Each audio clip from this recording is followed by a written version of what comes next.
Welcome back to Talking Planning, and today you join me on board a NGR train, and I'm getting off at the next stop, Helensvale, to show you around another cool transport icon of the Gold Coast. But first, let's have a look at this cool train.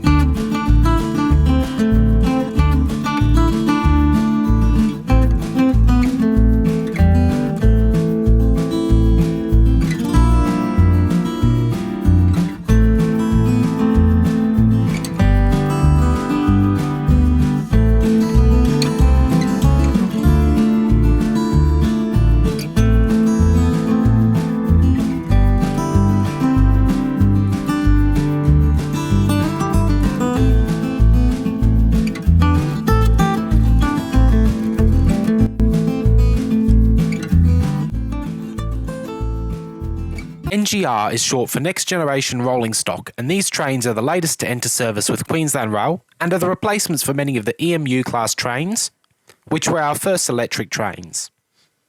The NGRs entered service in December 2017 on the Gold Coast line, with units 704, 705 and 706 being the first of the 75 trains to take passengers. The first 6 sets feature an eye-catching Indigenous art livery designed by Gillenbar, who integrate First Peoples artwork into media, print and advertising. I think it makes the trains look very attractive and distinctive, especially compared to the grey, yellow and red of the normal trains. Our newest passenger trains are both the source of controversy and celebration, as there are some very neat design touches, as well as some major failures in their design. One major error is just behind that door. Unlike its predecessors, the NGR is designed as a 6-car unit, rather than 2 3-car units coupled together. Along with the removal of the centre guard compartments, these trains have one less toilet, and access around the bathroom is cumbersome as the corridor is quite tight. The width of that corridor turns out to be quite a problem, as it means that the toilet that's said to be accessible is not. As soon as that was pointed out, the accessibility issue ended up transforming into a court challenge that has resulted in a $10 million bill to redesign the toilets on all 75 trains. Further, passengers requiring boarding assistance must wait for help, as the boarding points for the NGR are different to those for other trains, and because there's no centre guard compartment in the train, on unstaffed stations the guard must assist them by running through the rest of the carriages to reach the centre. The trains also had issues with driver visibility, doors jamming at stations, the ever-present screechy brakes, and the long-lived resentment that the trains were built in India rather than in Queensland.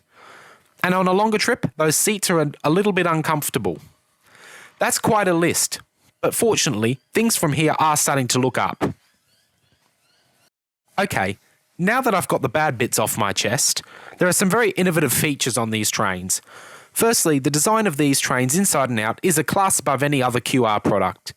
The NGRs feel and look modern, which is challenging for many narrow gauge trains, and especially for one that essentially is a commuter train.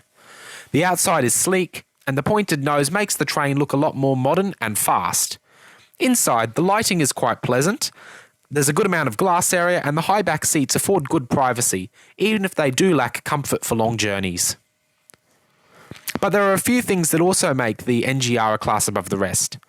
The LCD displays are a great way to provide notices to passengers, and they scroll between a mix of transport ads, information about beach safety, and now coronavirus information.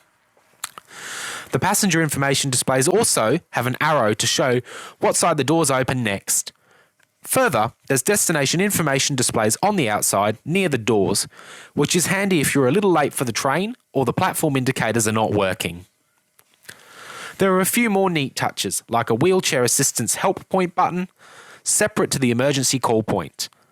There are straps to secure wheelchairs, and the signage is clear, and most placards have braille available. Layout-wise, the NGR tries to do a little bit of everything. There are seats paired up, groups of 4 that face each other, and in the 3rd or 4th carriage, depending on the direction of travel, the seats are mounted sideways and there's additional standing room. Normally I don't like compromised designs like this. However, when Queensland Rail wants to have one type of train that basically covers the whole network, I find this mixed seating arrangement to be fairly functional. Overall, the NGR is a bit of a mixed bag, but there are many positives compared to the older trains, and I think with a bit of work, these will end up being reliable trains for years to come. So thank you for joining me on Talking Planning, and see you again soon.